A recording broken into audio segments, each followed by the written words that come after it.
नमस्कार दोस्तों। कल्पना कीजिए, करीब 2500 साल पहले की एक शांत सुबह। घने साल के ब्रिज, चारों ओर गहरा सन्नाटा। हजारों शिष्य अपने गुरु को अंतिम बार निहार रहे हैं और उसी पवित्र धरती पर भगवान गौतम बुद्ध अपने जीवन का अंतिम संदेश देकर महापरिनिर्वाण में प्रवेश करते हैं। दोस्तों, यह कोई कहानी नहीं है। यह भारत की उस पावन भूमि का इतिहास है जिसे आज हम कुशीनगर के नाम से जानते हैं। उत्तर प्रदेश के पूर्वी भाग में स्थित कुशीनगर केवल एक शहर नहीं बल्कि करोड़ों श्रद्धालुओं की आस्था का केंद्र है।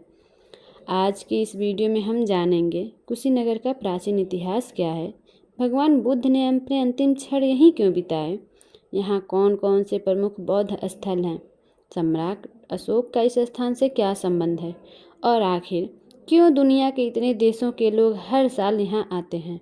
तो आइए शुरू से शुरू करते हैं। सबसे पहले हम जानेंगे कुशीनगर का प्राचीन इतिहास। दोस्तों, आज जिसे हम कुशीनगर कहते हैं, प्राचीन समय में उसका नाम कुशीनारा था। यह मल्ल गणराज्य की राजधानी हुआ करता था। मल्ल एक शक्तिशाली गणराज्य था जहाँ राजा के बजाय परिषद मिलकर शासन चलाती थी। बौद्ध ग्रंथ बताते हैं कि अपने जीवन के अंतिम दिनों में भगवान बुद्ध वैशाली से यात्रा करते हुए पावा पहुँचे और वहाँ से कुशीनारा आए। यहीं उन्होंने अपने प्रिय शिष्य आनंद से कहा, अब मेरे जीवन का अंतिम समय निकट है। यह सुनकर आनंद बहुत दुखी हो गए, लेकिन बुद्ध ने उन्हें समझाया कि संसार में जो जन्म लेता है उसे एक दिन जाना भी पड़ता है। यही प्रकृति का नियम है। आइए जानते हैं महापरिनिर्वाण क्या है। दोस्तों, बहुत से लोग निर्वाण और महापरिनिर्वाण में अंतर नहीं जानते। निर्वाण का अर्थ है मोह, क्रोध, लालच और दुख से पूरी तरह से मुक्त हो जाना, जबकि महापरिनिर्वाण उस अवस्था को कहा जाता है जब बुद्ध अपने शरीर का भी त्याग कर देते हैं। लगभग 80 वर्ष की आयु में भगवान बुद्ध ने कुशीनगर में 2 साल वृक्षों के बीच अंतिम श्वास ली। उनके अंतिम शब्द बताए जाते हैं, सभी संस्कार नश्वर हैं, अपने उद्धार के लिए परिश्रम करते रहो।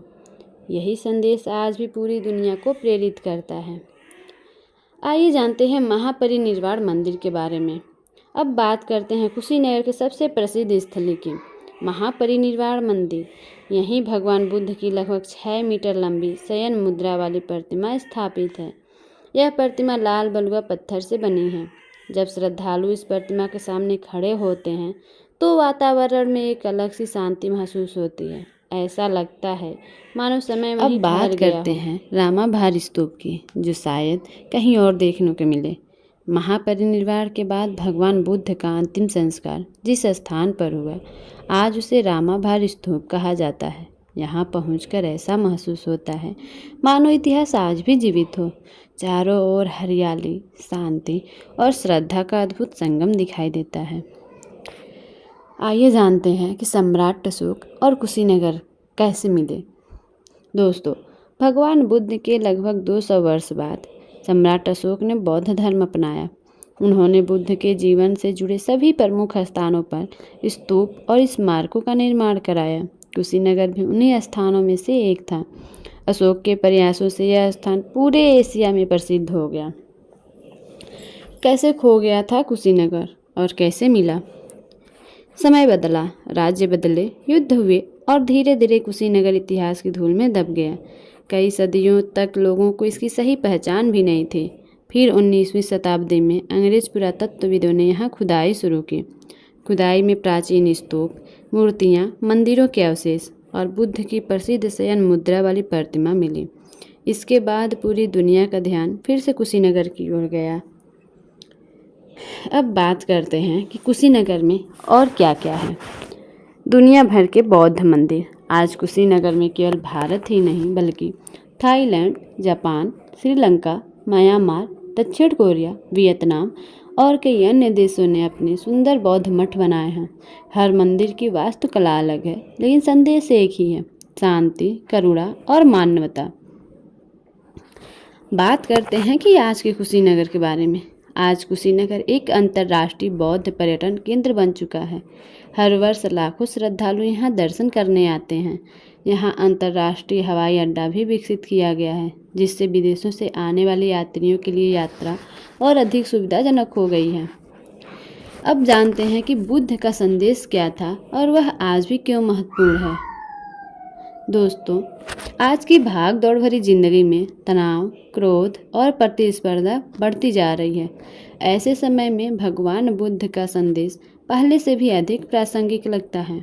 उन्होंने सिखाया, दूसरों से प्रेम करो, अहिंसा अपनाओ, क्रोध को क्षमा से जीतो और सच्ची खुशी बाहर नहीं है, उसे अपने भीतर खोजो। दोस्तों, मेरा घर भी उत्तर प्रदेश में है और मैं उत्तर प्रदेश के कुशीनगर ज़िले से ही निवासी हूँ, क्योंकि मेरी शादी यहाँ पे हुई है। और जब शादी होकर के मैं यहाँ पे आई तो शादी के बाद पहली बार मैं यहाँ पर घूमने के लिए आई हूँ पूरी फैमिली के साथ में। काफ़ी अच्छा लगा घूम के, यहाँ के पवित्र स्थलों को देख करके मन एकदम प्रसन्न हो गया। आत्मा को जैसे एक अजीम सी शांति और सुकून मिला। अगर आप भी उत्तर प्रदेश आते हैं या आप इस क्षेत्र से हैं तो यहाँ ज़रूर आइए। दोस्तों, कुशीनगर सिर्फ ईंट और पत्थरों से बना एक ऐतिहासिक शहर नहीं है, यह वह पवित्र भूमि है जहाँ से पूरी दुनिया को शांति, करुणा और मानवता का संदेश मिला। अगर कभी आपको उत्तर प्रदेश जाने का अवसर मिले तो कुशीनगर की यात्रा अवश्य कीजिए। शायद वहाँ की शांति आपको भी कुछ ऐसा महसूस कराए जिसे शब्दों में बयां करना आसान नहीं। अगर आपको यह वीडियो पसंद आई हो तो इसे लाइक करें, अपने दोस्तों के साथ शेयर करें और हमारे चैनल को सब्सक्राइब ज़रूर करें। मिलते हैं आपसे नेक्स्ट वीडियो में। नेक्स्ट वीडियो आपको कहाँ का चाहिए, किस स्थान के बारे में आप जानना चाह रहे हैं, या आपको अगला कौन सा मंदिर जानना है, कौन सी ऐसी विशेष आस्था से आप जुड़े हुए हैं जिसके बारे में आप जानना चाहते हैं, हमें कमेंट में बताइए। हम आपसे वादा करते हैं कि हम जल्द से जल्द आपको आपकी उस आस्था का मान रखेंगे और आपको उस पवित्र स्थान के बारे में बताएंगे, आपको उसका दर्शन कराएंगे और आपको वहां पर ले जाएंगे अपनी वीडियो के ज़रिए। तो चलिए, इसी के साथ हम अपना वीडियो यहाँ पे समाप्त करते हैं। आपसे मिलेंगे हम ऐसे ही किसी और वीडियो में। तब तक के लिए बाय बाय।